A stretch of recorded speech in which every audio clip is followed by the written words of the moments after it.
नर्मदेश्वर भगवान शंकर का पूजन अभिषेक हुआ है और हम सब लोगों ने अपनी श्रद्धा भावना उनके समर्थ और पावन चरणों में समर्पित किया है। हम इस कार्यक्रम के बाद आरती संपन्न कर लेने के बाद आ जाओ।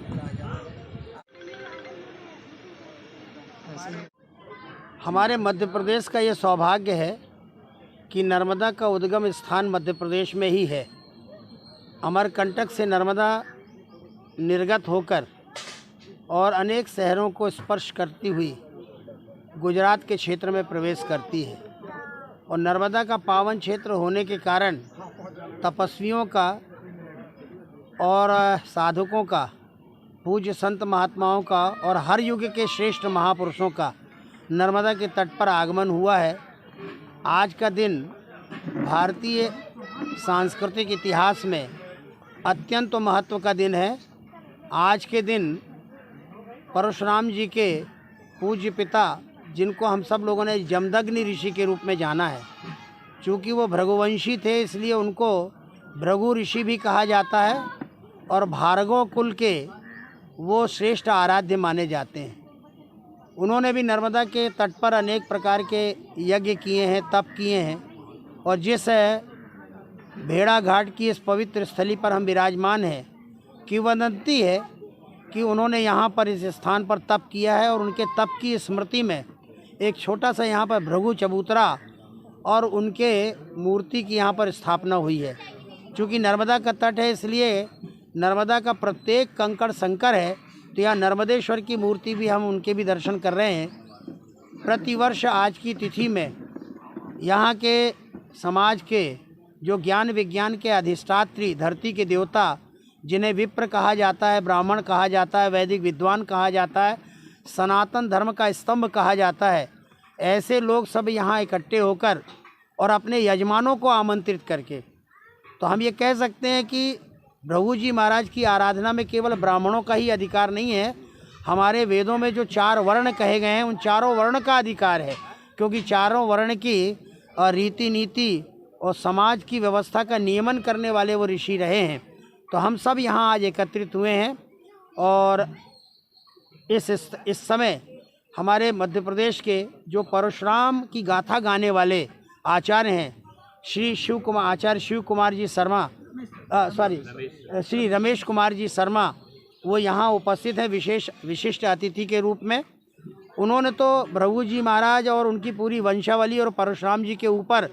उन्होंने चारों वेद का शोध करते हुए और भिन्न भिन्न प्रकार के संदर्भ भारतीय ग्रंथों से निकाल करके और उन्होंने परशुराम गाथा, परशुराम कथा का निर्माण किया है और उनकी कथा बड़ी प्रसिद्ध हो रही है। वो हमारे बीच में यहाँ उपस्थित हैं। योगेंद्र महेंद्र जी, आपको मालूम है कि जब शिवराज सिंह चौहान जी ने 5 एक साथ बाबाओं को मंत्री का दर्जा दिया था, इनको भी उसी श्रेणी में रखा था। तब उस समय बाकी तो सब दाएं बाएं हो गए, लेकिन योगेंद्र जी आज भी हमारे साथ खड़े हुए हैं क्योंकि वे परंपरा का प्रतिनिधित्व करते हैं। भृगु ऋषि जी जिनका जन्मोत्सव है, उनकी यहाँ पर आदरणीय अखिलेशानंद जी महाराज साहब एवं पंडित रमेश शर्मा जी के आतिथ्य में आयोजक HP तिवारी के सानिध्य में यहाँ पर पूजा पाठ, हवन, अभिषेक किया गया और इसके पश्चात अभी धर्म सभा होगी जिसमें सभी जो विद्वान हमारे भोपाल से आए हुए हैं और सभी दूर से जो आए हुए विद्वान हैं वो अपना अपना मार्गदर्शन देंगे सनातन धर्म के ऊपर।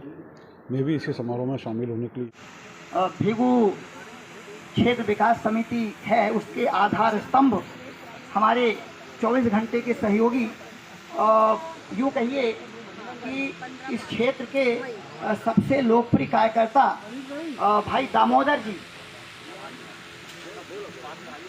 भाई दामोदर जी, जिनके बिना हमारी समिति हमारे बड़े सहयोगी हैं, मैं उनका स्वागत करता हूँ। और महर्षि भृगु की जयंती। महर्षि भृगु वो हैं जिन्होंने सृष्टि के आरंभ में संस्कृति और समाज का निर्माण किया। गौतम बुद्ध वो हैं जिन्होंने समाज को एक दिशा दी। जबलपुर बहुत पवित्र स्थान है और आज का बहुत पवित्र दिन है। इस आयोजन में हम लोग आए थे और आज समाज ने सामाजिक संकल्प के जो निर्णय लिया है सामाजिक समरसता का, कि सब लोग साथ चलें, सब मिल कर के रहें, तभी राष्ट्र मजबूत होगा। आज का आयोजन भृगु मुनि जी की तपस्या स्थली इस क्षेत्र में मानते हैं। वैसे नर्मदा पुराण और शिव पुराण में जो उल्लेख है कि यह भृगु क्षेत्र है, उसी तारतम्य में हम लोगों की धारणा यह है, पूरे ब्राह्मण समाज की धारणा है कि यह जो रेस्ट हाउस के पास भृगु मुनि जी का एक चबूतरा है, वहाँ प्रतिमा भी स्थापित की गई है और हर साल सदियों से यहाँ पर भृगु जी की जयंती के उपलक्ष्य में बैसाख की पूर्णिमा पर आयोजन होता रहा है। इस बार का कार्यक्रम का आयोजन श्री रघुवीर व्यास जी के संयोजन में हुआ और निश्चित रूप से वैसा क्षेत्र है कि इस क्षेत्र में जो भेड़ाघाट का नाम भेड़ाघाट है, या भेड़ाघाट खाली भेड़ाघाट इसलिए नहीं है कि इसका कोई शास्त्रों में उल्लेख है, या भृगु घाट था, भृगु क्षेत्र था। तो आज हम लोगों ने इस मंच के माध्यम से शासन से मांग भी की है कि भेड़ाघाट की जगह भृगु घाट या भृगु क्षेत्र इस टाइप का कोई नाम यहाँ पर हो जाए, जिससे हमारी सदियों की पौराणिक जो हमारा महत्व इस क्षेत्र का आध्यात्मिक महत्व है और भगवान भृगु मुनि के नाम से इस क्षेत्र को जाना जाए।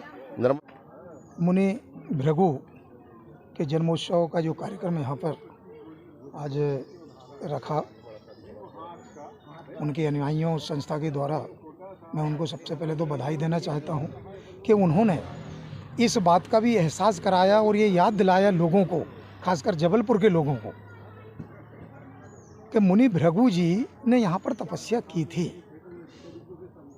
तो इस भेड़ा घाट ये कैसे हुआ, ये तो अब अतीत में जाना पड़ेगा, लेकिन एक्चुअली में भेड़ा घाट भृगु धाम ही है। जैसा कि अभी हमने महाराज जी के प्रवचनों में और उनके आशीर्वचन जो चल रहे थे उसमें भी सुना, और लोगों की मांग भी है। अनिल तिवारी जी ने भी मांग की और हम लोग भी आपके माध्यम से मांग करते हैं शासन से, माननीय मुख्यमंत्री जी से, और के आने वाले समय में भेड़ाघाट का नाम भृगु धाम के नाम से ये भेड़ाघाट जाना जाए। चूँकि भृगु मुनि की हम बात करें तो बहुत बड़ी व्याख्या है। ये सप्त ऋषियों की कहानी पे हम जाएंगे, सृष्टि के निर्माण के समय जाएंगे तो बड़ा लंबा समय लगेगा, लेकिन उनका जो जीवन रहा है मानव कल्याण के लिए रहा है।